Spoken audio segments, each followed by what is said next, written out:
Cette deuxième table ronde, c'est l'intitulé est effectivement Mathématiques et poésie. Nous devons, on essayera de voir effectivement les problématiques entre mathématiques, poésie, l'espace, la beauté de l'espace, la beauté des mathématiques. Avant toute chose, je voudrais vous dire, je suis navrée s'il y a eu quelques hésitations sur ces tables rondes. Ça vient peut-être du fait qu'on a préparé ce colloque à bâton rompu avec énormément peu de moyens. Et je remercie tous les gens qui m'ont aidé, qui ont été derrière, qui nous ont soutenus. Je remercie les gens qui sont venus ici pour célébrer la poésie, l'esprit et rendre hommage à la culture iranienne. Je regrette profondément, Charles Gonzalez est un professionnel, il trouve qu'il y a eu des couacs, que ça n'a pas été rodé comme il fallait. C'est fort possible, j'en suis navrée. Et si vous avez senti la même chose, comme je suis responsable de cette association et de cette journée, Hubert, si tu peux venir nous rejoindre, s'il te plaît. C'est moi qui m'en excuse auprès de tout le monde, y compris de Charles Gonzalez. Merci d'être revenu. Merci d'être revenu déjà. Une seconde, hein, je te coupe la parole. Mais Charles Gonzalez, il est magnifique. Je suis d'accord avec toi. Il est magnifique, mais tout va bien. Et tu sais, ce qui se passe ici, c'est quelque chose qui se passe nulle part ailleurs. Donc une minute, c'est terminé. Non, tu restes avec nous. Reste avec nous. Laissez-le parler. Merci. Alors, on le laisse parler. Voilà. Ça se passe nulle part ailleurs parce que, bon, tu invites, tu fais rencontrer des poètes à la maison de la poésie. Partout ailleurs, tout est construit, tout est conçu, tout est pensé. On va dire un petit poème, on va dire des très jolies choses, consensuelles. Tandis que toi, évidemment, tu es là sur la brèche, et puis tu mets des mondes comme ça en coïncidence tellurique. Tu es trop gentil. Mais c'est magnifique. Il faut être en permanence dans il n'a pas l'air d'accord, dans ce sentiment-là, dans l'écriture, dans le travail, dans l'invention. Et c'est ça qui devrait se passer en permanence ici. Parce que des théâtres, il y en a plein. Tu as raison. Non, attends, des théâtres. Attends, laisse-moi terminer. Toi aussi, attends 30 secondes. Je viens dit tout à l'heure. Des théâtres, des espaces culturels, où on est construit. Il y en a plein. Voilà un lieu où la parole devrait être en permanence libre. Et puis on invite, on pense, on travaille, on met en question, on remet en question. Et on peut avoir des problèmes personnels avec les uns les autres. On peut dire oui, ça va pas. Mais c'est pas grave. C'est pas grave. Charles Gonzalez, c'est un magnifique écrivain. Magnifique écrivain aussi. Un magnifique comédien, metteur en scène. Et toi, tu es belle aussi. Bon.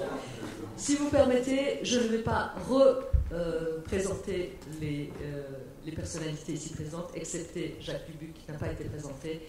Daniel m'a dit de ne plus rien dire sur elle, donc je ne dis plus rien sur elle.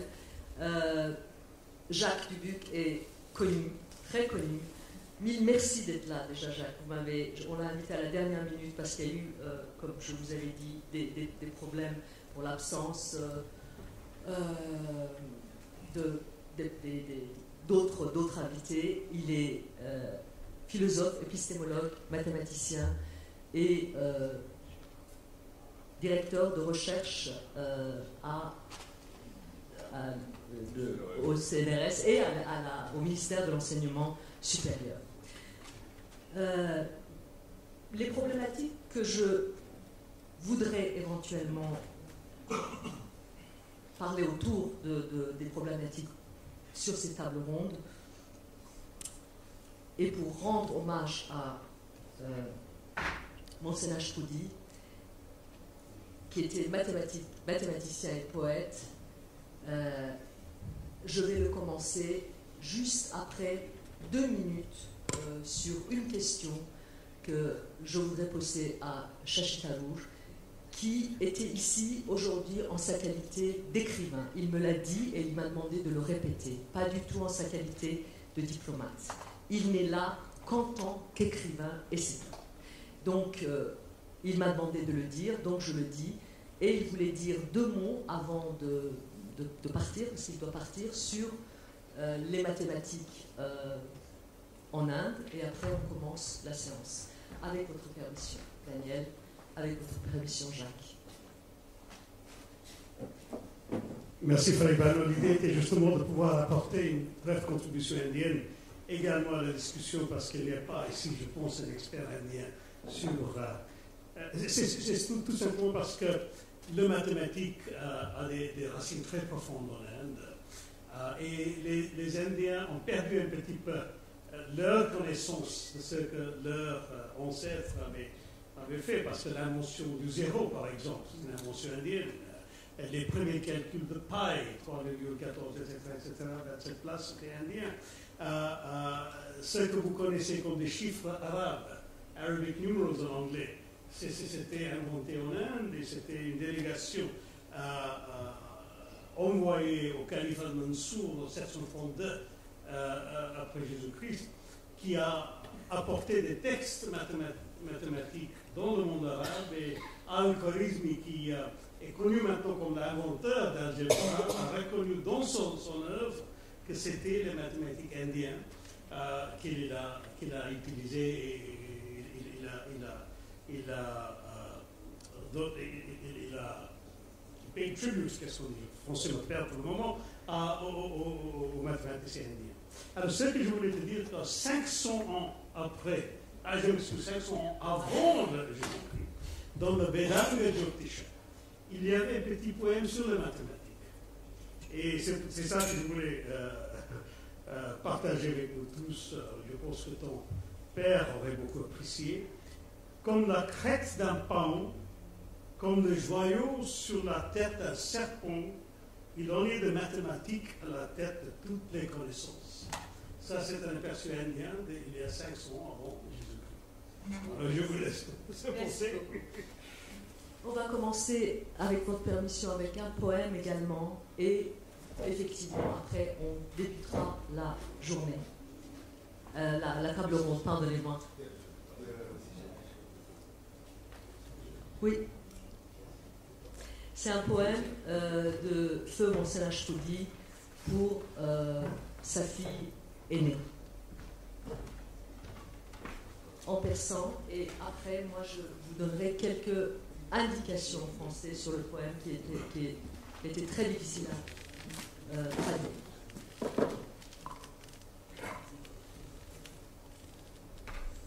وقت سحر به ناز خوش دیده چو باز می کنی خنده صبحگاه را قصه دراز می کنی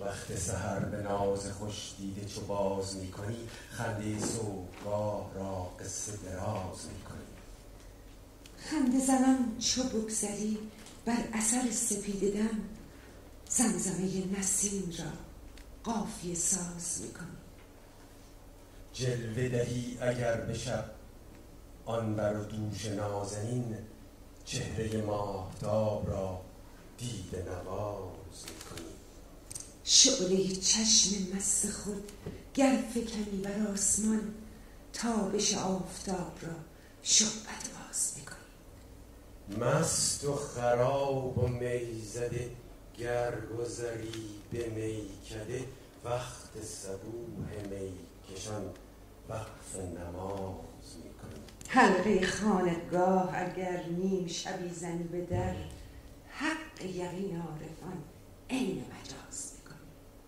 در چو بریزی از صدف گاه تبسم از دو لب منعم ناسپاس را اهل نیاز می کنی وسوسه گر کنی دمی از دو لب ترانه‌گو منکر دل سیاه را واقف راز کنی وقت سحر به راز خوش دیده جواب.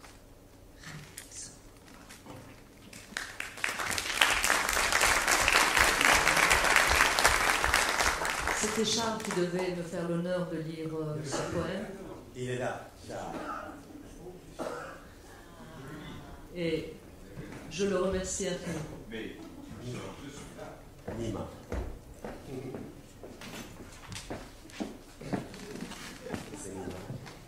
Ah, c'est une expérience, hein. Ce fut lors d'une nuit de tempête qu'il a écrit ce poème pour sa fille aînée. Peut-être une intuition prémonitoire, car le mathématicien poète perdit sa fille adorée peu après. Il n'a pas survécu à cette douleur et décéda 2 ans après la perte de son enfant. Quand se soulèvent tes paupières par un éclair de l'aube, le lever du soleil se fait alors histoire. De ton sourire par tes pas sur les écumes du ciel, tu fais chanter en rime les murmures de la brise.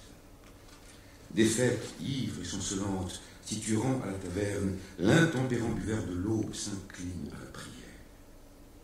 Et si en pleine nuit ta main frappe le heurtoir des soufis, c'est en chimère que se réduit leur vérité absolue. Du désir murmuré, un instant, par tes lèvres, tu transformes le félon, le cœur noir, en initié du secret.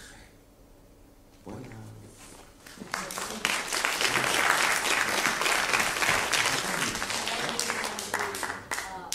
Invité surprise, Dr Maloyeri, qui est un grand astrophysicien iranien, de venir présenter Mohsen Ashtoudi. Et je vais dire 2 mots de M. Maloyeri. M. Maloyeri, je vous en prie.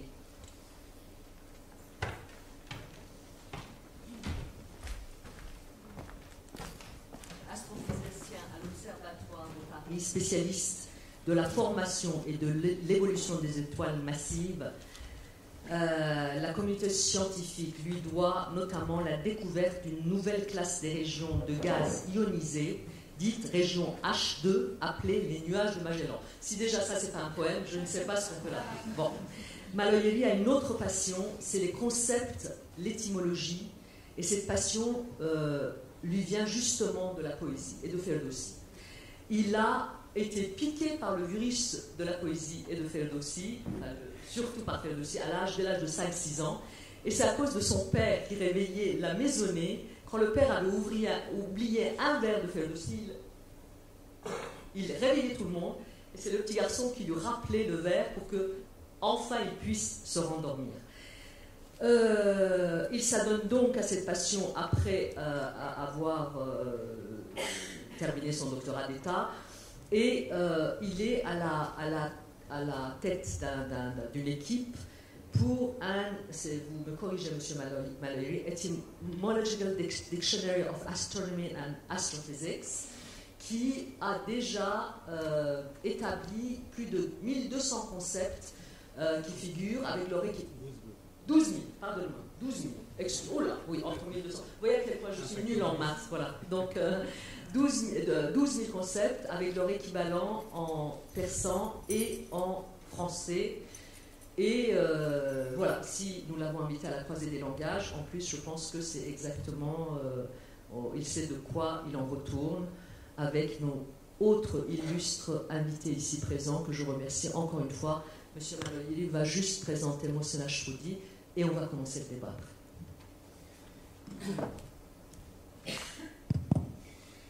C'est un grand plaisir pour moi d'être présent parmi vous aujourd'hui pour vous parler du professeur Mohsen Ashtoudi.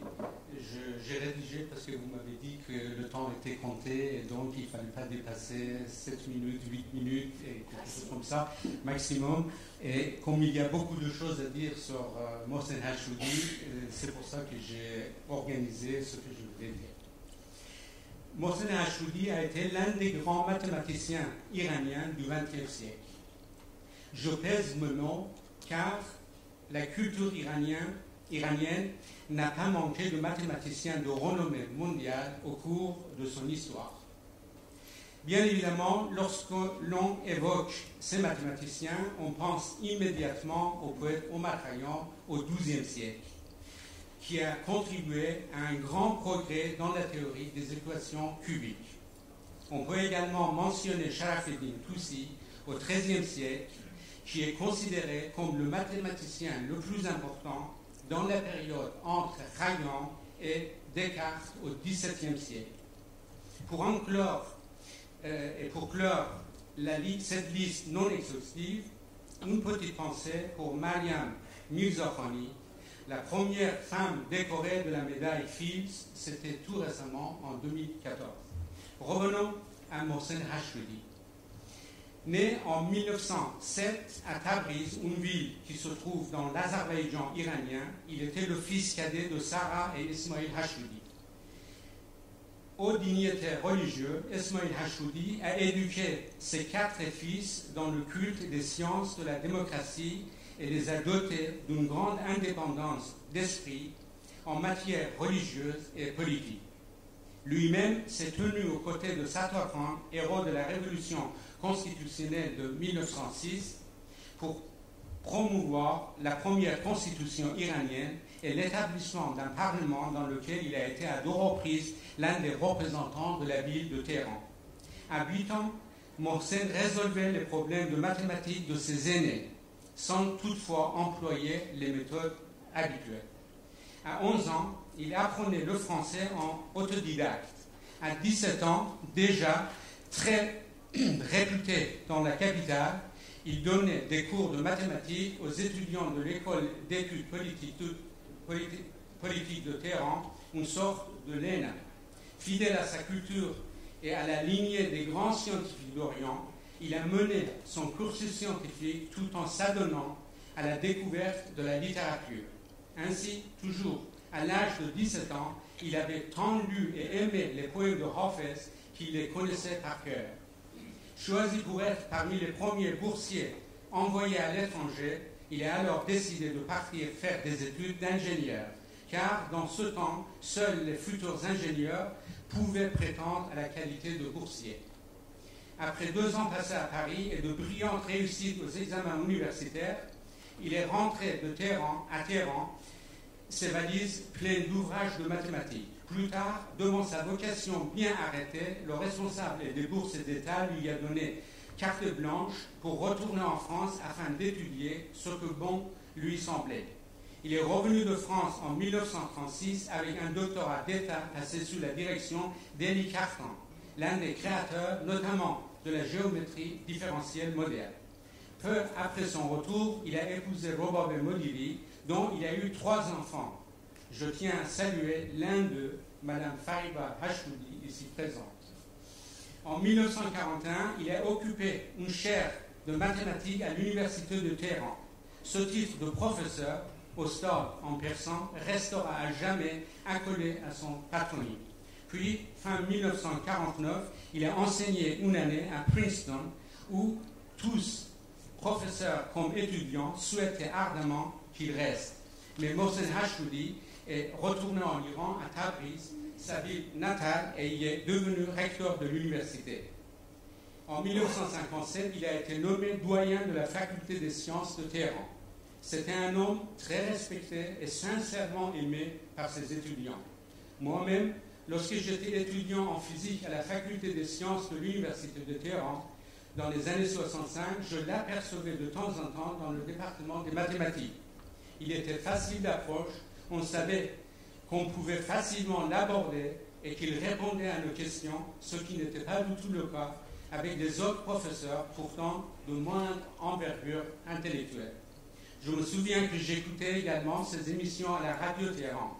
Il parlait avec un enthousiasme communicatif des sciences, de la philosophie et même des extraterrestres. Son accent azeri et les intonations très agréables de sa voix résonnent encore dans mes oreilles.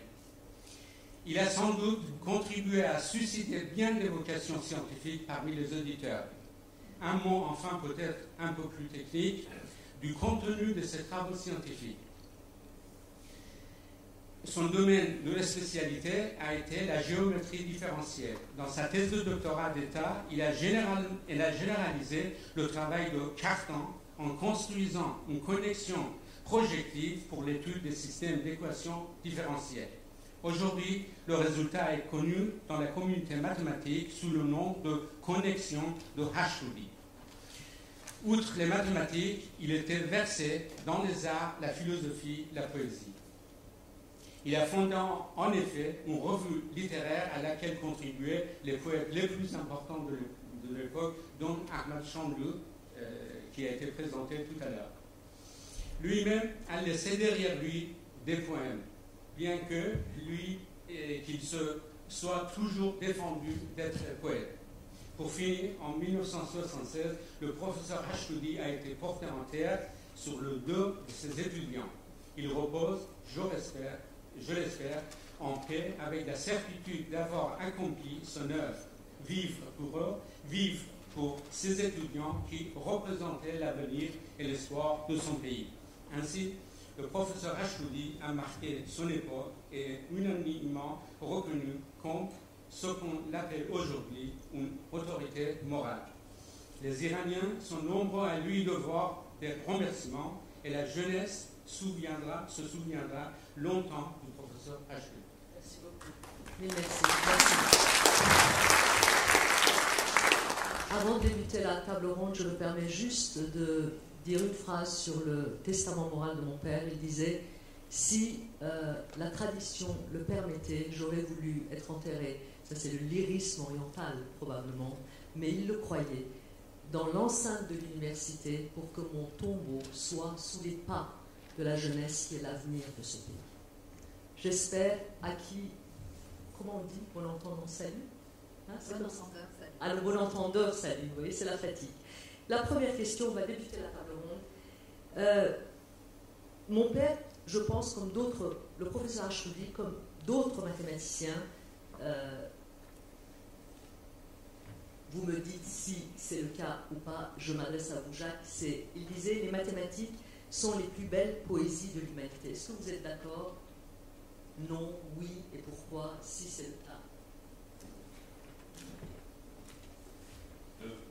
Je ne vais pas me forcer à exprimer un accord plein entier avec ceci, bien que j'en ai évidemment fort envie dans son texte.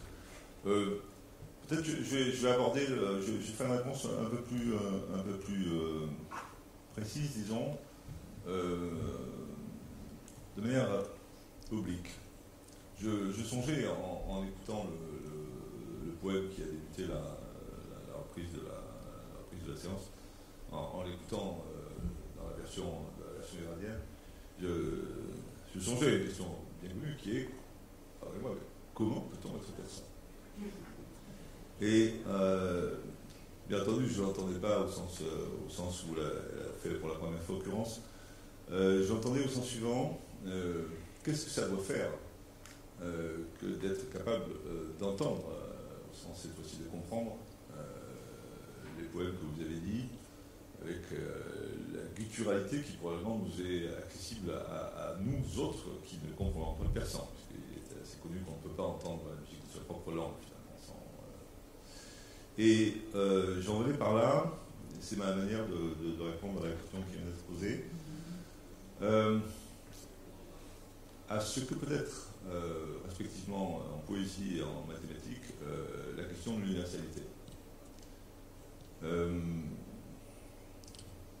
S'agissant de la poésie, je suis considérablement moins armé, j'essaierai de risquer tout à l'heure quelques idées. Pour ce qui est des mathématiques, typiquement une science universelle, les choses sont néanmoins moins simples qu'on a tendance à le penser parfois. Je vais prendre un exemple dans la discipline dans laquelle finalement la contestation de l'universalité est le plus difficile. Je vais me mettre sur un terrain difficile, c'est-à-dire celui finalement de l'arithmétique, qui est à bien des égards la chose la mieux partagée. Et je voudrais juste illustrer ce point hasarder quelques idées plus générales, par une anecdote assez connue dans le milieu mathématique, qui est, au début du XXe siècle à Cambridge, l'arrivée de Ramanujan, qui était un mathématicien indien, dont les travaux avaient fini par percoler dans l'Empire britannique et par arriver aux oreilles de l'élite mathématique de Cambridge, à savoir notamment Thomas Hardy. Et Thomas Hardy a décidé de demander à Ramanujan de venir, et les choses se sont déroulées de manière relativement compliquée, fût-ce parce qu'en fait Ramanujan ne s'est pas adapté à l'horrible climat londonien, il était malade, et il a fini par mourir, je veux dire mourir à une date plus précoce que n'eût été sans doute sa mort s'il était resté en Inde. Et il nous reste, et je viens là en direct de mon propos, une anecdote fameuse sur la manière dont on peut aborder les questions mathématiques quand on les voit, dirais-je, dans le savoir d'aujourd'hui, de plusieurs champs culturels distincts. Ramanujan était hospitalisé, donc à quelques jours de sa mort, en fait, et Thomas Hardy, qui était bourrelé de remords de l'avoir fait venir, et qui savait au fond qu'une seule chose intéressait vraiment Ramanujan, les nombres entiers. Les nombres entiers. Les nombres entiers. Et, sachant qu'il lui ferait plaisir, il lui dit, écoute, c'est amusant, le taxi dans lequel je suis venu portait le numéro 1749. Et Ramanujan lui déclare tout de go, oui, c'est vraiment une chose intéressante, c'est le premier entier qui peut s'écrire de deux manières distinctes sous la forme d'une somme de 3 cubes. Ok. Voilà. J'en viens maintenant à propos de la différence et de l'universalité. L'arithmétique peut être envisagée de bien des points de vue. À la base, il y a des axiomes qui sont d'une diaphanéité totale. 0 n'a pas de prédécesseur, c'est correct. Et la chose difficile avec l'arithmétique est au fond qu'elle se complique et que la structure des nombres, la distribution à partir des nombres premiers, finit par avoir des complications analogues à celles qu'on trouve dans l'arité. Il y a des particularités des nombres entiers qui ressemblent par leur caractère presque aléatoire, disons, à ce que peuvent être la découpe des côtes du Morbihan. L'image de tout ça est bien illustrée par un tableau d'Escher qui possède à la base juste des triangles et qui peu à peu se diversifie. Et en haut du tableau, vous avez des oiseaux singularisés. Et Ramanujan connaissait les oiseaux. Il savait beaucoup de choses sur des problèmes typiquement de ce type-là, comme quels sont les endroits où on trouve le plus de nombres premiers jumeaux, genre 11-13, etc., etc. Alors que la tendance à Cambridge était plutôt évidemment de partir des structures. Et voilà un mode de conciliation entre l'universalité et finalement la particularité qui est spécifique aux mathématiques, c'est-à-dire en fait on comprend, finalement qu'on soit non pas persan mais indien, on se comprend, on arrive à gagner une méta-tradition de laquelle on peut discuter des choses, et à cet égard, oui, la réponse après tout ce détour à la question qui m'est posée est plutôt oui, mais les choses, à mon sens, et j'aurais peut-être l'occasion d'en dire un mot, se passent de manière assez différente avec la politique. Merci beaucoup. Je voudrais poser la même question à vous avec la beauté de la poésie et de l'espace, et après donner la parole et une question à Daniel. Est-ce que... Bon, d'abord, les mathématiques, comme la poésie, ce sont des créations de l'esprit humain, mais ne sont pas des seuls genres de création de l'esprit humain. Il y en a qui disent, par exemple, une formule mathématique ressemble beaucoup à un verre. parce que ça c'est concrétisation d'une sorte de pensée en vers ou en formule mathématique. En mathématiques et en poésie, ce qui importe, c'est la forme, formule, forme, c'est-à-dire petite forme. Donc, Bertrand Russell, il dit les mathématiques non seulement possèdent la vérité, sont la beauté absolue. Mais celui qui a, je pense, introduit l'idée de la beauté, de l'élégance en mathématiques, c'était Henri Poincaré. Henri Poincaré, c'était un grand homme de physicien et mathématique. Et ce qu'il dit, il dit un mathématicien qui écrit, qui arrive à une formule, à une équation qui n'a pas été connue avant, quand il voit que son résultat de son abstraction spirituelle est court, relie en même temps plusieurs éléments qui apparemment ne sont pas associés, sont des choses très très différentes, et c'est court, il se sent devant une élégance mathématique. Donc tout ça c'est subjectif, mais l'idée de l'élégance mathématique démarre d'ici. Et on peut donner des exemples, par exemple la formule d'Euler. Euler, donc je ne veux pas vous... Mais plus simple, c'est la formule d'Einstein, l'équivalence de masse et de l'énergie. E égale mc puissance 2. Ça, c'est une beauté mathématique, parce qu'il y a deux choses très différentes, et il y a la vitesse de la lumière qui intervient. Normalement, on ne s'attendait pas. Mais ça, c'est une formule très simple, très connue. On ne cite pas Euler. D'habitude, on cite la formule d'Euler. Donc ça, c'est très important. Donc il y a une beauté, mais c'est très très subjectif.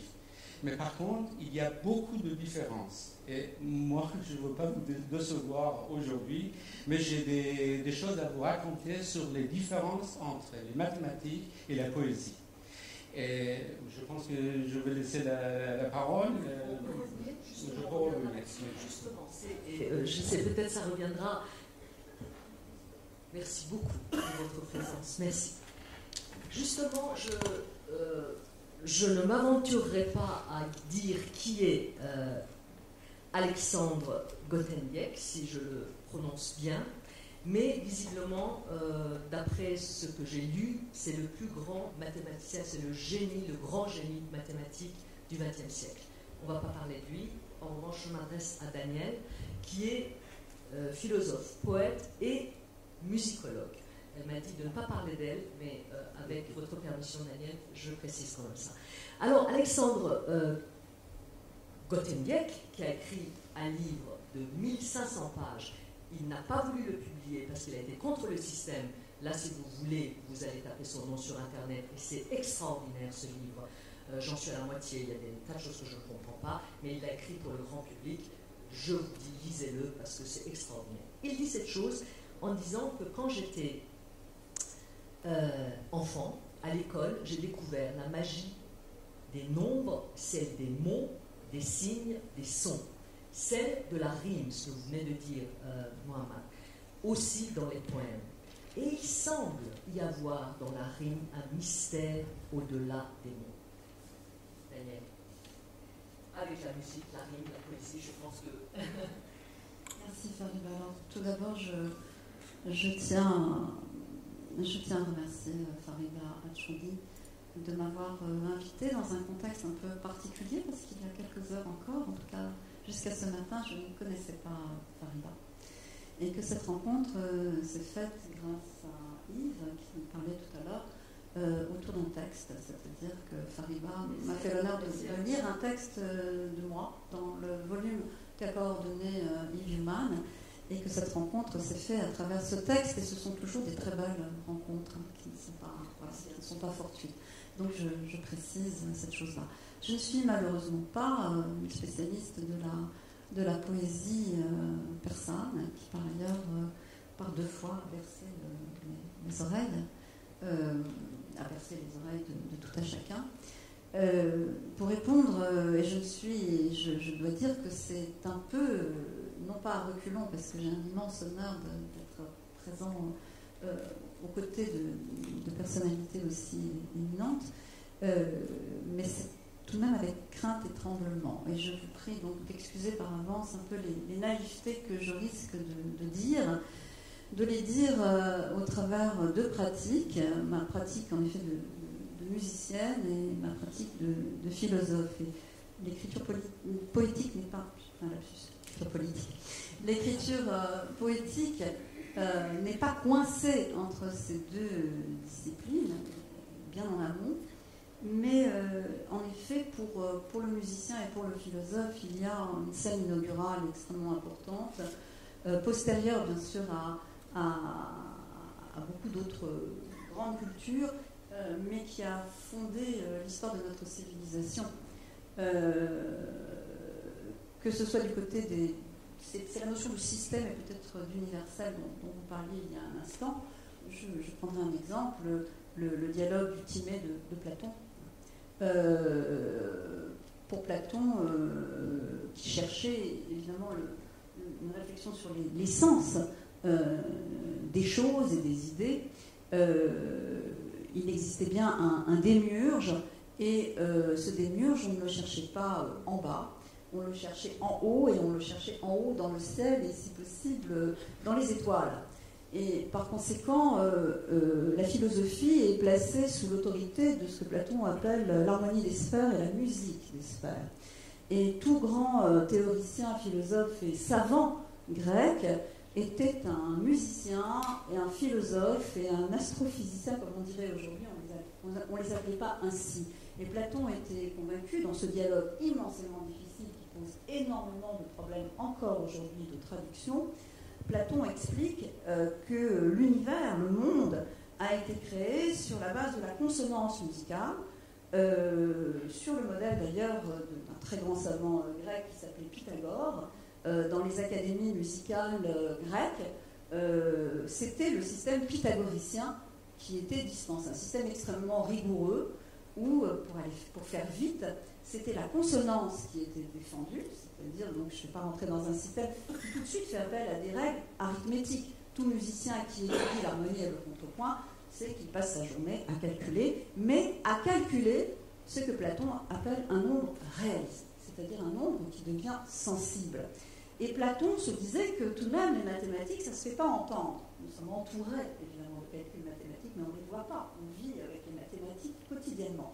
Et lui se disait que le calcul mathématique, qui avait donné son modèle à l'humain, aux idées, à ce que nous sommes, à notre façon de vivre, à la relation harmonique entre l'âme et le corps, tout était harmonique, était précédé par les lois des proportions musicales, et que celles-ci se faisaient entendre, et que par conséquent, tendre l'oreille pour un philosophe du côté du ciel. Alors, bien sûr, le XXe siècle, le ciel a été déserté de toutes sortes de transcendances, bien sûr, mais le philosophe sait qu'il se tourne, et le poète aussi, il attend, et ne parlons pas de l'astrophysicien, a tendance à se tourner du côté du ciel pour entendre ce qui se passe. Alors chez les Grecs, tout était converti, le bruit du ciel avait des résonances musicales très très fortes, et pas simplement des résonances, je dirais, poétiques,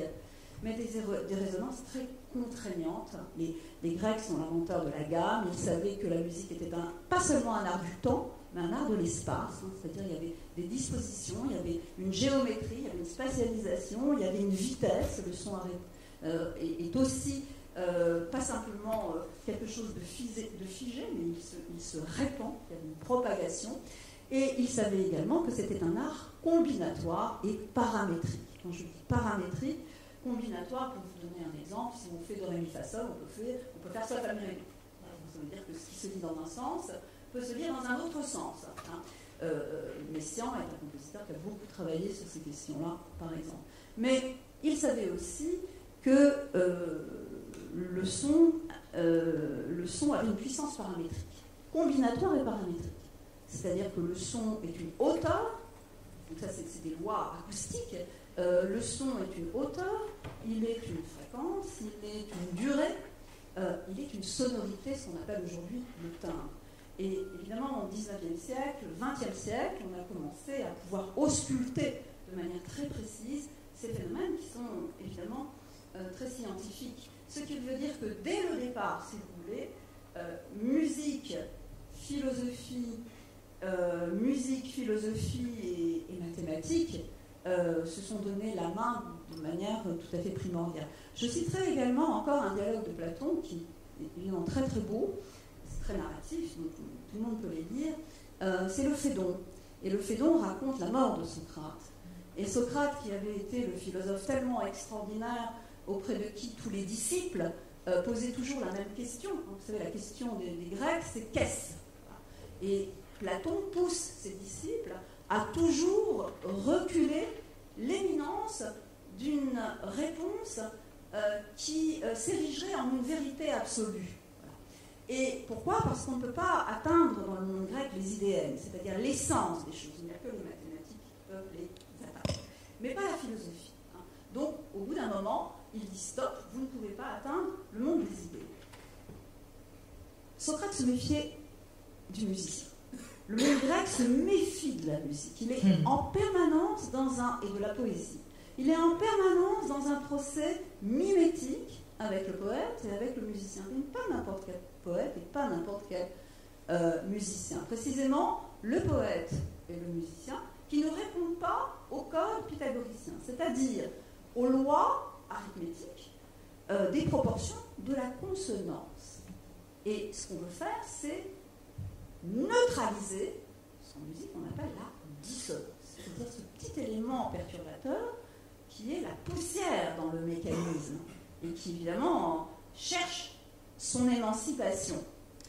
Et vous avez dans le dialogue du Platon, par exemple, dans le banquet, les philosophes discutent, boivent, mangent et à un moment donné vont faire la véritable philosophie. Ils vont s'accorder, dit Platon, au sens musical du terme.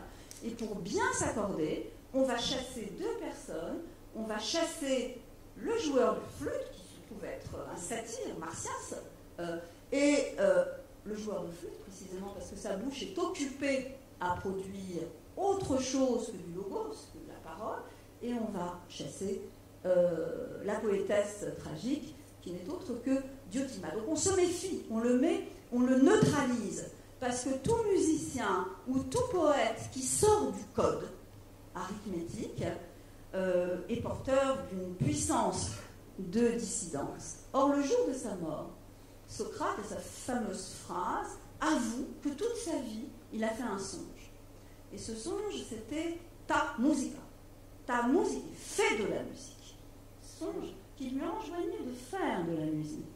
Et pourquoi ? Parce que dans le monde grec, au moment où on va traverser le fleuve l'été, c'est-à-dire le fleuve qui sépare la vie de la mort, il y a un son inouï qui se fait entendre. On est appelé non plus par le savoir, non plus par la connaissance, non plus par les mécanismes de précision, mais par quelque chose qui est insaisissable. On doit se déprendre de son savoir. Le logos étant une sorte de prise sur les choses, on maîtrise le monde par la connaissance et par le savoir, et le poète et le musicien est celui qui connaît la déprise.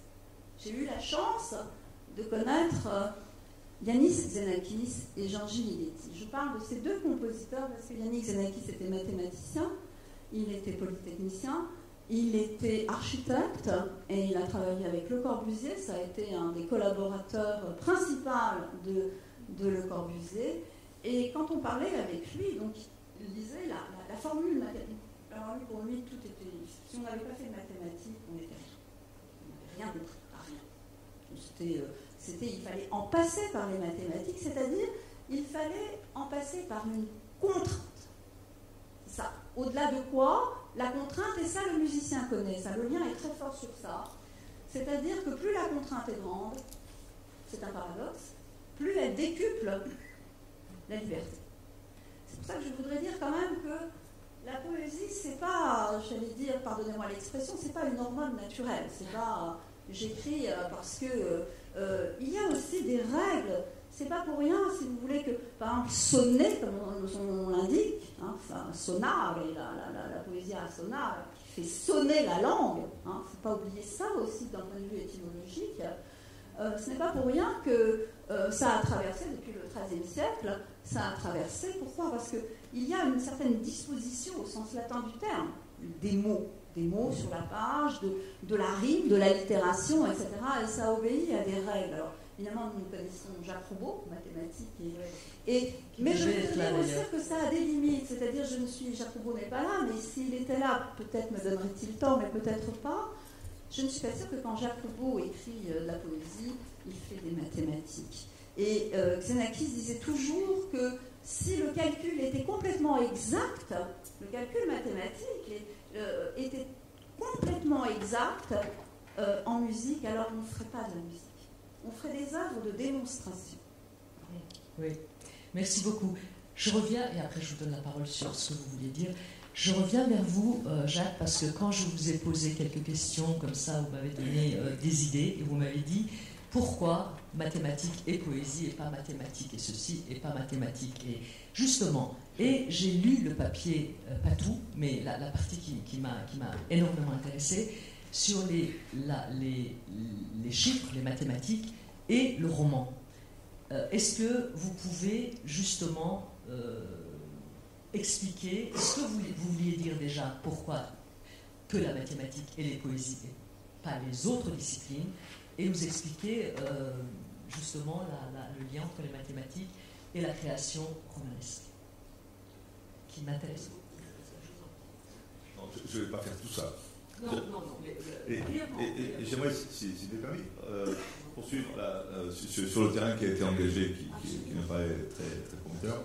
La seule chose, la seule objection qui me vient en vous entendant, c'est que on est quand même sur l'idée que le sol de toute objectivité doit être la réalité non construite. Pythagore, les choses sont. Et on n'a plus une conception pythagoricienne de l'arithmétique. Non pas que Pythagore, ce qu'il a trouvé, ça reste éternellement vrai. Mais ce que je veux dire, c'est que nous, depuis disons, un siècle, l'arithmétique, nous sommes, comme dit Frege, auprès de nous-mêmes. L'arithmétique, c'est maintenant le milieu dans lequel nous pouvons encoder nos modes de réduction, de raisonnement algorithmique. Donc c'est plutôt des constructions. Et la question des mathématiques et de la poésie devient plus périlleuse à arbitrer si on se réfère à des choses qui sont des constructions plutôt qu'à des choses qui sont des réalités de type platonicien. Alors, juste, je dois dire, moi aussi, j'ai commencé à réfléchir il y a quelques... On est tous sans filet. Enfin, je pense que ça se voit à bien des égards. On va y réfléchir peut-être. Mais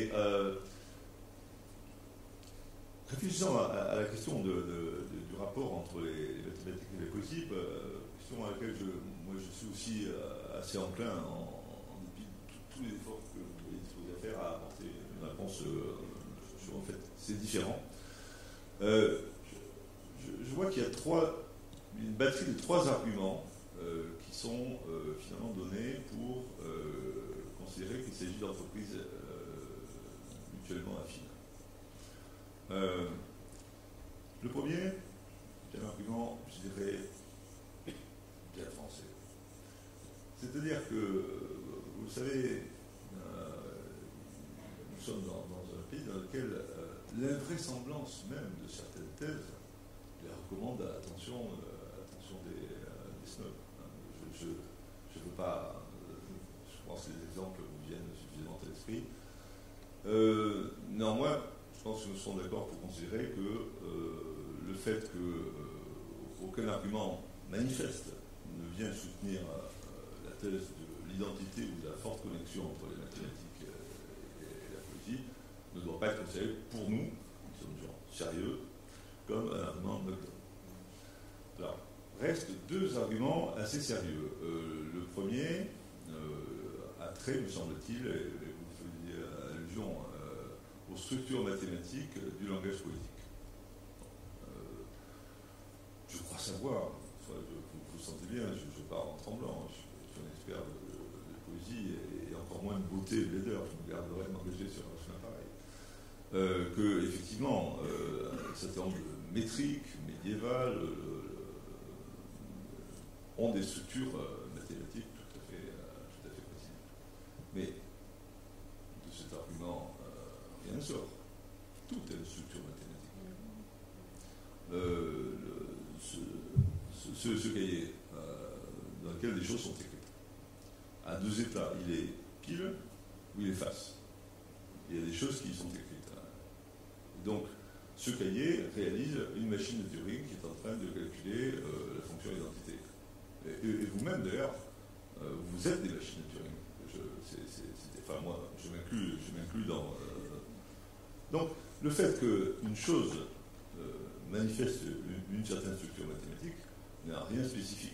Et donc, rien ne découle de bien convaincant, en tout cas avec la force discriminante que nous cherchons sur la poésie. Il y a une variante aiguisée de cet argument-là à laquelle il vient d'être fait allusion. C'est-à-dire qu'il y a des entreprises poétiques qui non seulement témoignent dans leurs résultats, qu'elles amplifient les structures mathématiques, mais qu'elles obtiennent ce résultat en le visant. C'est typiquement les contraintes oulipiennes, Roubaud, etc., 100 milliards de poèmes. Je ne juge pas du tout. J'aime bien Roubaud par ailleurs, je connais. Bon. Le point est juste quelque chose qui a été signalé par un oulipien lui-même, qui était Italo Calvino, dans une conférence qu'il avait donnée à Turin sur la cybernétique et les fantômes. Encore une fois, Calvino était membre de l'UICO. Et il disait qu'une fois accompli le démembrement du langage poétique et sa reconstitution formelle, en ce terme, une fois accompli ce que faisaient les auteurs, qui appartenaient explicitement au cercle olympien, reste, disait-il, quelque chose qui a à voir avec le lecteur. Et ce que je voudrais très brièvement esquisser, la liste que j'ai écrite devant vous, c'est l'idée que ce qui est probablement quelque chose de commun dans des espèces différentes entre la poésie et la mathématique, c'est le rapport dialectique particulier qui unit et qui différencie le lecteur de théorème et le lecteur de poème. Prima facie, il me semble que ce qu'on pourrait dire, c'est que dans un théorème et dans un poème, rien ne manque, rien ne doit manquer. Et pourtant, tout n'est pas là. Pour ce qui est du théorème, c'est abondamment clair. Si vous n'arrivez pas à montrer que de l'ensemble gamma d'hypothèses découle une certaine conclusion, si cette incapacité provient d'un défaut objectif, c'est que tout simplement la conclusion n'est pas là. S'il manque quelque chose, c'est qu'on n'a pas à faire un théorème. Pour paraphraser Wittgenstein dans Tractacus, ce qui est inexorable avec la logique, c'est que tout est là. Et pourtant, tout n'est pas en réalité là dans les théorèmes. Prenez l'exemple absolument classique sur lequel Kant a passé tant de temps à mépriser les philosophes et louer les mathématiciens dans la méthodologie de la critique de la langue pure. Aristote a déjà parlé, ce fameux triangle dont il s'agit de montrer que ces sommes d'angles internes sont à 180 degrés. Et Kant dit, vous avez beau regarder, tout est là. Tout ce qui est causalement impliqué dans le fait qu'il y ait une somme d'angles égale à 180 degrés est là. Mais pour le faire advenir, il y a quelque chose qui demande à être ajouté, à être opéré, à être construit. On vient de construction par celui qui regarde le théorème. C'est cette fameuse parallèle à l'un des côtés, qui est telle, vous savez bien qu'une fois qu'on l'a tracé, quelques théorèmes élémentaires sur les angles internes nous donnent la vérité du théorème prouvé. En d'autres termes, avec les théorèmes, on a des situations dans lesquelles tout doit être là, et en même temps, quelque chose doit manquer. Et je voudrais vous suggérer, mais encore une fois, je suis sans filet, hein, c'est Alain Zimeri et exposé et demandant la critique. L'idée que probablement dans les poèmes, en tout cas dans les poèmes réussis, quelque chose de semblable est le cas. Quelque chose de semblable est le cas. C'est-à-dire que tout doit y être, mais pas vraiment. Et que la part qui manque incombe au lecteur. S'il n'y a pas un lecteur pour activer la chose, dire tout simplement pas de poème. Il n'y a pas de poème platoniste. Les poèmes jamais lus par personne n'existent pas. À cet égard, je voudrais juste m'appuyer sur encore une anecdote qui est relatée dans les conversations qu'avait Cézanne avec son ami Gasquet, avec un langage dru, hein, c'était le langage de la Provence, ce n'était pas Dieu soit loué des intellectuels, c'est de là. Et à un moment, Gasquet lui dit, je vous épargne l'accent de la Provence, cette nature morte là, ce tableau, vraiment il a réussi, vraiment on voit les petits pains qui dansent autour de l'assiette, en haut. Et Cézanne lui dit, si j'ai voulu peindre ça, alors c'est un mauvais tableau. L'impression de danse, ou l'impression, personnellement, que j'éprouvais, que je serais incapable de rendre effable en écoutant la lecture des poèmes en iranien au début, cette impression-là, elle est produite dans l'esprit du lecteur. Et vouloir l'anticiper, vouloir en d'autres termes indiquer la conclusion une fois qu'on a déjà donné les prémices, est quelque chose comme une impolitesse. Vous frustrez le lecteur, ou vous frustrez le spectateur du tableau de quelque chose qui doit être opéré en lui pour qu'il y ait quelque chose comme un événement poétique qui se produit, et à cet égard, il me semble que la chose est la même avec les mathématiques. Et il faut lui laisser quand il a le théorème. Enfin, c'est cette fameuse parallèle, sans laquelle le théorème est certes vrai, et il était depuis toujours, mais sans laquelle cette vérité n'avait pas été reconnue comme telle. Donc voilà en gros le genre de direction dans laquelle, il me semble, on pourrait aller pour rapprocher mathématiques et poésie, sachant, pour finir, répondre à la question qui m'a été posée sur le rôle du lecteur dans la lecture d'une fabula, ce qui concerne le roman, c'est à mon avis assez différent. Il y a effectivement, quand vous lisez un livre de prose, de fiction prosaïque, me semble-t-il quelque chose qui est de la nature de la saturation. Le concept est insaturé. Un triangle n'a pas 37 radians et demi.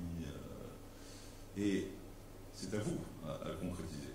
Et de la même façon, c'est à vous à vous figurer quelque chose qui n'est pas dans la lettre du rouge et du noir. À quelle vitesse Julien Sorel s'approche de Madame de Rênal au crépuscule, quelles sont ses chaussures. C'est à vous d'imaginer ça, c'est à vous de saturer ça. Donc il y a une entreprise de saturation qui, à mon avis, il faut en discuter bien sûr, mais sans équivalent exact du côté de la complétion politique à laquelle je viens de faire référence. Merci beaucoup. Vous avez beaucoup de choses à dire sur mathématiques et poésie et l'espace. J'aimerais vous entendre. Il y a une phrase, vous m'avez dit, éventuellement ça rentre dans. Vous m'avez dit, nous sommes tous faits d'étoiles. À la rigueur, si vous pouvez venir, parce que je trouve ça tellement poétique, c'est votre spécialité, donc si vous avez envie. En mathématiques, bon. Oui. Là, jusqu'ici, on a parlé des poèmes et de la poésie. Et j'ai l'impression que tout le monde sait ce que c'est la poésie, ce que c'est le poème. Mais il y a poèmes et poèmes. Et tous les poètes ne sont pas vraiment des poètes. C'est-à-dire, tout le monde n'est pas, disons, en France, en français, Lamartine, tout le monde n'est pas Orphèse. Donc, même les gens qui font des poèmes, ils ne font pas de la poésie, peut-être, parce qu'il y a un problème. Donc, qu'est-ce qui fait qu'on crée la poésie? Je veux parler de ça un peu. Je pense que c'est la capacité du poète d'utiliser des mots figuratifs, des mots polyvalents, des mots ambigus pour créer une image et laisser le lecteur, l'auditeur, de choisir ce qu'il veut. Et c'est ça qui fait la beauté. Par exemple, Orphèse, pourquoi on prend Folgerstein? Les Iraniens interprètent les vers de Orphèse et on tire des présages. Et chacun, il le fait comme il veut. Qu'est-ce que ça veut dire? Ça veut dire qu'il utilise une interprétation différente de ce qui... Ça c'est très bien. Mais en mathématiques, vous ne pouvez pas faire ça. Parce que ça, c'est basé sur les concepts flous. C'est-à-dire, il n'y a pas de concept. On vous laisse choisir. Vous pouvez le faire. Mais en mathématiques, vous ne pouvez pas faire ça. Les mathématiques et la rigueur mathématique, c'est très précis. Vous pouvez pas vraiment, c'est impossible. Donc, il y a une différence. Concernant l'universalité, les preuves mathématiques et les théorèmes, vous pouvez le faire. Ils n'ont pas besoin d'être prouvés de langue. Vous pouvez le faire en chinois, vous pouvez le faire en persan, en anglais, dans toutes les langues, c'est la même chose le résultat. Mais vous ne pouvez pas traduire un poème. Si vous le traduisez, les poèmes de Orphèse ne sont pas traduisibles, ne sont pas transmissibles. Donc il y a une différence encore. Si vous traduisez les poèmes de Orphèse, vous créez une autre poésie. C'est autre chose. Peut-être que vous avez pris des idées de Orphèse, mais vous avez créé autre chose. Ce sont vraiment des différences entre le langage mathématique et le langage poétique. Et je veux parler également, ça rejoint ce que vous avez dit, mon travail sur le concept. Le persan est une langue, peut-être dans le monde, il y a 4-5 langues semblables au persan, une langue qui a un passé très long, on peut remonter jusqu'à 2000 ans avant Jésus-Christ, des textes écrits de cette langue. Et cette langue, et je pense que c'est un héritage culturel de l'humanité. Des langues comme le persan doivent être préservées. Mais une langue, si une langue c'est uniquement une langue de poésie, cette langue, ça ne va pas être préservé. Une langue peut être préservée si elle est capable également d'exprimer les sciences exactes, la logique, la philosophie, ce que le persan ne peut pas le faire. Et pendant 1000 ans, je ne reproche rien aux poètes iraniens, ils ont fait leur travail. Et il faut qu'ils fassent continuer à faire également. Je reproche aux gens qui cherchent des idées précises, des concepts bien. Donc il n'y a pas, c'est-à-dire la poésie, c'est uniquement une seule manifestation de l'expression humaine. C'est-à-dire les langues ont des couches différentes. La poésie, langue de parler, langue scientifique, terminologique. Et je pense, par exemple, les Français peuvent avoir le luxe de parler, lui, il faut revenir au langage poétique, c'est très bien, parce qu'ils ont une langue philosophique, scientifique, eux-mêmes ont créé, ils l'ont. Bon, maintenant il y a un peu de menace avec l'anglais, mais bon, cette langue, ça existe. C'est pas comparable avec la situation avec le persan. Mais les Iraniens encore continuent à dire ce qu'on voit, les gens qui sont dans la terminologie scientifique en persan, ils cherchent, ça veut dire avec une méthode poétique, alors qu'il faut chercher une méthode mathématique rigoureuse pour faire ça. Donc, encore une différence entre, je pense, la pensée poétique et mathématique. Je pense que la pensée poétique, on peut le trouver partout. Partout on peut le trouver. C'est pas, je pense, spécial à la poésie. On peut la trouver partout. Dans un regard, on peut trouver une pensée, une manifestation poétique. Donc, voilà. Je me permets juste de dire, j'espère que je ne le trahis pas parce que j'ai l'article, mais je ne veux pas le chercher. Dans un de ses derniers discours, je pense que vous l'avez lu, si jamais je me trompe, on a dit à mon père, mais c'est merveilleux, on peut parler encore la langue de Hafez et de Moulavi, de 14e, de 10e. Il a dit, mais quelque part, vous en êtes fiers. Non, pas tellement, parce qu'une langue, si on s'enferme dans une langue et justement on n'avance pas, ça montre. Il a essayé de l'expliquer, et je me souviens d'ailleurs, après il a dit, il a été attaqué par les puristes, il a laissé tomber, c'était pas quelqu'un qui voulait absolument imposer sa pensée quand il disait bon, bah écoutez. Mais je me souviens parfaitement, et après il a dit, c'est pour ça qu'on est, et il a donné l'exemple. Hava, air existe, paiement aussi existe, mais Hava paiement, Hava paiement, c'est le nom de l'avion, c'est-à-dire avion en persan. Et il dit, mais Hava paiement n'existait pas à l'époque de Hafez et de Moulavi. Donc il faut avancer, il faut arrêter avec ce renfermement dans la langue. Et effectivement, quelque part, c'est très beau, mais en même temps, le roman n'a pas... je parle un tout petit peu de roman. Le roman n'a pas pu se développer en Iran à cause de l'écrasement de la poésie. Voilà. Et je le laisse. Qui veut réagir à ce qu'a dit M. Mollay? Oui, je suis très sensible à ce que vous avez dit sur la question de l'équivocité de la langue.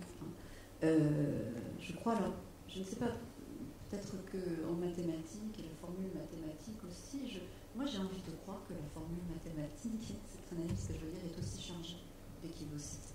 C'est-à-dire avant mais ce qui est très important dans la poésie, il y a deux choses qui me paraissent vraiment très distinctes. D'abord, si le mathématicien, si les mathématiques étaient complètement satisfaisantes sur le plan politique, le mathématicien n'irait pas vers la poésie.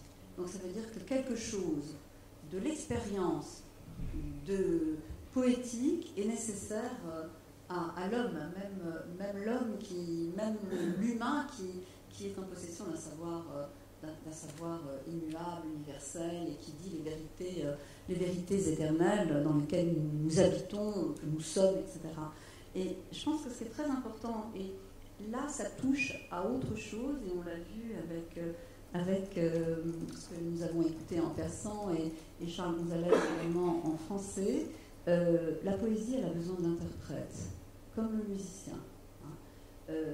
C'est un art à deux temps. Alors, c'est vrai que nous pouvons la lire et que le commun des mortels peut lire une poésie, alors que malheureusement, on ne peut pas lire une sonate de Beethoven, tout le monde ne peut pas lire une sonate de Beethoven et l'entendre.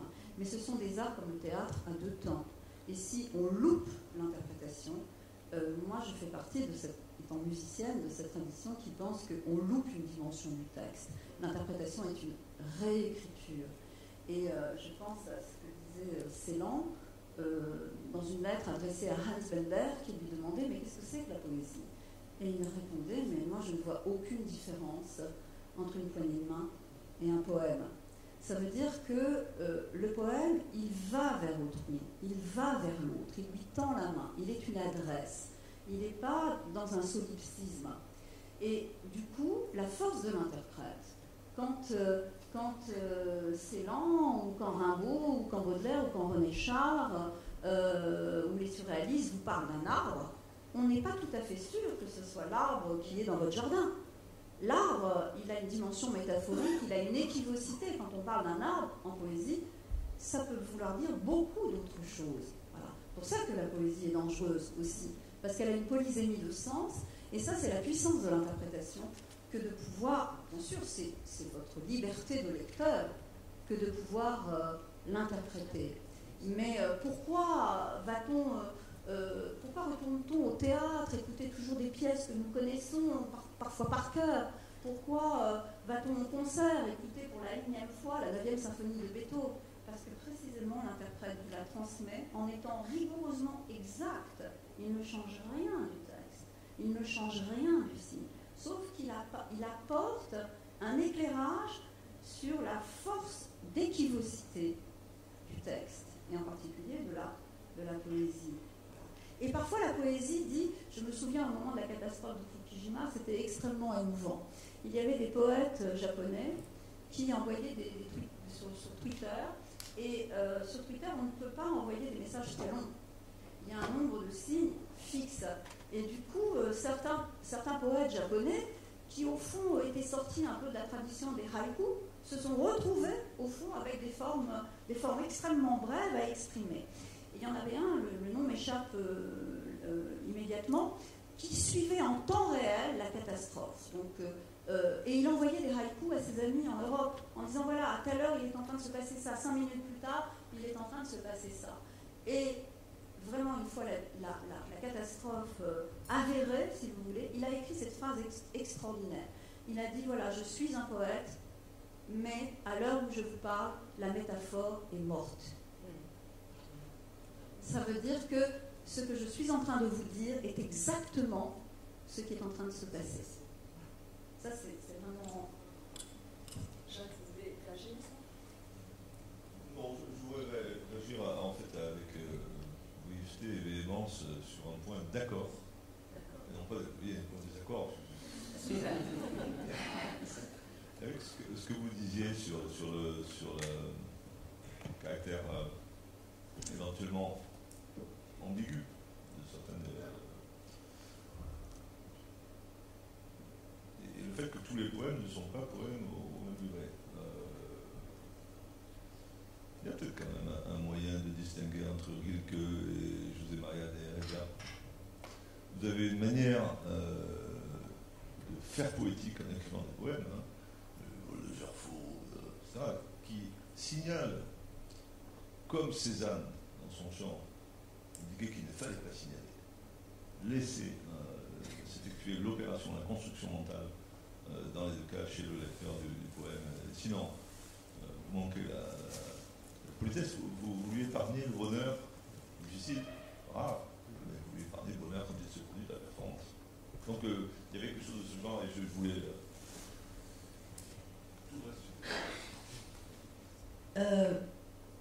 Nous avons. Non, mais je vais vous laisser parler. On va déborder un tout petit peu, mais pas beaucoup, parce qu'il faut qu'il prépare la salle pour le concert et les concerts de ce soir. Donc, je vais laisser M. Malaghi nous répondre. Après, j'ai une question métaphysique à poser aux trois intervenants. Et après, si on a un tout petit peu de temps, peut-être qu'on va donner la parole à la salle, parce que vous avez vraiment des gens exceptionnels, et peut-être que vous avez des questions à poser. Et voilà, et moi j'écourte là. Je vous en prie, monsieur Malaghi. Vous m'avez posé la question concernant notre relation avec les étoiles. Donc, oui, effectivement, c'est la poésie. Donc, on peut juste 2 minutes en parler. C'est que nous sommes des vestiges des étoiles. Peut-être que vous le savez. Une partie de nous est un vestige de Big Bang, du début de l'univers. Les éléments qui sont dans notre corps, hydrogène, hélium, bore, ce sont des éléments qu'on les appelle éléments légers, ont été créés uniquement une fois au début de l'univers et au moment du Big Bang, cet événement. Alors que les autres éléments, carbone, nous avons beaucoup de carbone, beaucoup d'oxygène, beaucoup de tous les éléments qui existent dans la nature, de la table de Mendeleïev, existent en nous, et tous ces éléments ont été créés, formés à l'intérieur des étoiles. Pas une seule étoile, beaucoup d'étoiles, et ces étoiles, à la fin de leur vie, ils ont éjecté le produit de leur fabrication interne dans l'espace entre les étoiles. Le temps est passé, des millions d'années, et il y a eu des concentrations de ce gaz qui ont refroidi, et s'est formé une étoile, notre étoile, le Soleil, une Terre, et du matériel qui existait, l'être vivant, s'est formé, les plantes et tout ça. Donc, oui, c'est vrai, c'est une poésie. Ce sont des parcelles d'étoiles. D'étoiles. La dernière question, je reviens sur ce grand mathématicien. C'est une question métaphysique et il me semble que justement vous, avec l'espace, Daniel et Jacques et Daniel étant philosophes et musicologues et mathématiciens, pour Grothendieck, être seul signifie aborder par ses propres lumières les choses qu'il voulait connaître. Après, il développe la notion expliquant pourquoi il faut passer outre. C'est dans cet acte de passer outre, dit-il, j'ai résumé, hein, mais allez le lire, vraiment. C'est dans cet acte de passer outre, d'être à l'intérieur du cercle impératif qu'il nous fixe, cet halte solitaire que se trouve la création. C'est-à-dire qu'il faut être seul pour créer. Il le disait pour les mathématiques, il le disait pour la poésie, je pense qu'il le disait pour tous les arts. Et là, j'aimerais avoir une réponse des philosophes antiques, de Jacques et de vous par rapport à l'espace. On est seul quand on regarde le ciel, n'est-ce pas? L'honneur à vous, d'ailleurs. Je ne suis pas du tout spécialiste de philosophie antique. Hein. J'ai parlé non, c'est pas grave, mais de Platon comme étant une sorte de scène inaugurale qui accompagnait naturellement. Moi, je ne suis pas spécialiste de philosophie antique. Je vais répondre à un niveau presque institutionnel. Moi, je suis très fascinée, j'allais presque dire jalouse en tant qu'universitaire. Je suis rattachée à un laboratoire du CNRS et de l'ENS, qui s'appelle les archives Husserl, et Dieu sait que Husserl est quelqu'un d'important pour les mathématiques aussi. C'est les recherches logiques contemporains de Wittgenstein et de Frege. Donc là, on est plutôt du côté de la philosophie préfiguratrice de la philosophie analytique. Donc c'est intéressant de voir aussi que ce sont ces philosophes qui se sont intéressés aux structures mathématiques et pas les métaphysiciens. Je suis très frappée du fait que nous travaillons seuls. Nous travaillons seuls. Les philosophes, les sciences humaines, nous travaillons seuls. Et je ne connais aucun laboratoire en physique, à l'ENS, par exemple, en mathématiques, où les chercheurs travaillent seuls. Ils travaillent ensemble, y compris les jeunes thésards, qui travaillent tous les jours au laboratoire, qui ont leurs locaux, leurs bureaux, et qui travaillent ensemble. Alors bien sûr, il y a tout un processus qui est intériorisé, et qui est seul, etc.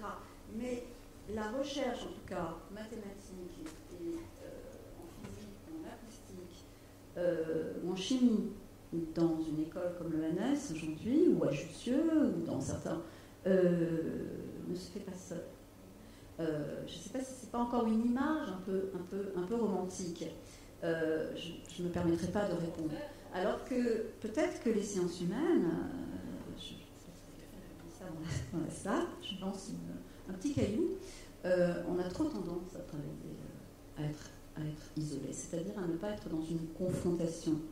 Et très souvent, le résultat, y compris en médecine, le résultat d'une recherche, d'une trouvaille, quelque chose qui est vraiment important pour l'histoire de l'humanité, ne se fait pas seul.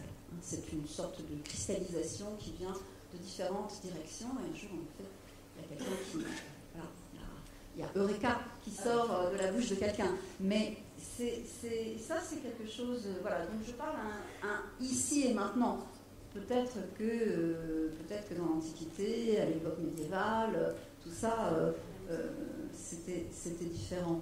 Mais en tout cas, aujourd'hui, en Europe, il n'y a pas de solitude. Avant de donner la parole je voudrais demander effectivement, cher Mathieu, à quelle heure on doit absolument quitter la salle pour que vous puissiez préparer la salle après 18h30. Non, 18h30. On a dépassé, donc vous voulez dire C'est ça. Ah bon. Donc, jusqu'à 45, ça va. Pardon ? Jusqu'à 45, ça va. D'accord. Alors, 2 minutes chacun. Et si vous avez envie de parler d'autre chose, parlez d'autre chose. Non, je verrai bien beaucoup de sujets. Alors, sur la solitude, dire d'abord que Grothendieck était quand même un garçon assez spécial. Il a fini tout seul à Font-Romeu. Bon.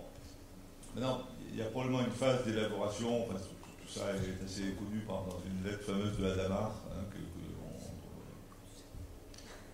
je ne suis pas sur ce point.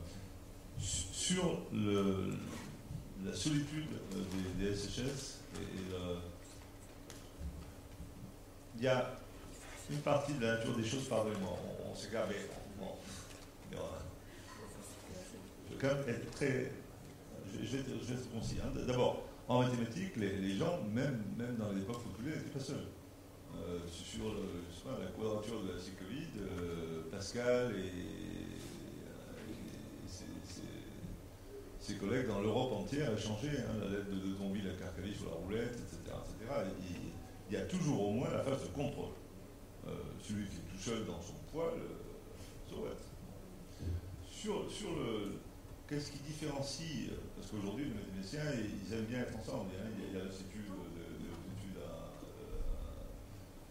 ce qui différencie, il y a une partie qui tient probablement à la nature des entreprises, mais qui prend des formes pathétiques aujourd'hui.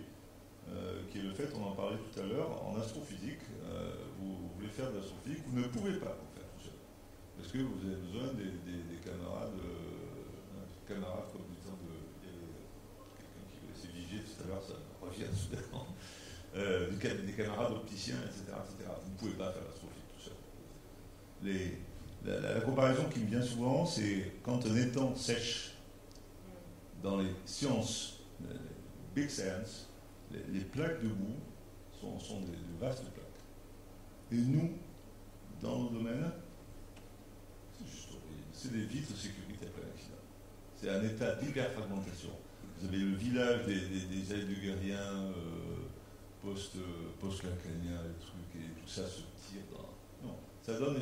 et je pense que cette fragmentation, aujourd'hui en France, est exagérée, n'est pas rendue nécessaire par la nature même du cas. Et je pense à au moins une configuration historique dans laquelle c'était différent. C'était les tout débuts de l'école de Lvov-Varsovie, et donc à Varsovie, dans cette brève période qui a été l'une des premières alternances de les gens enseignés, par exemple quelqu'un comme Twardowski ou Geshevix, étaient à la fois professeurs de mathématiques et professeurs de philosophie.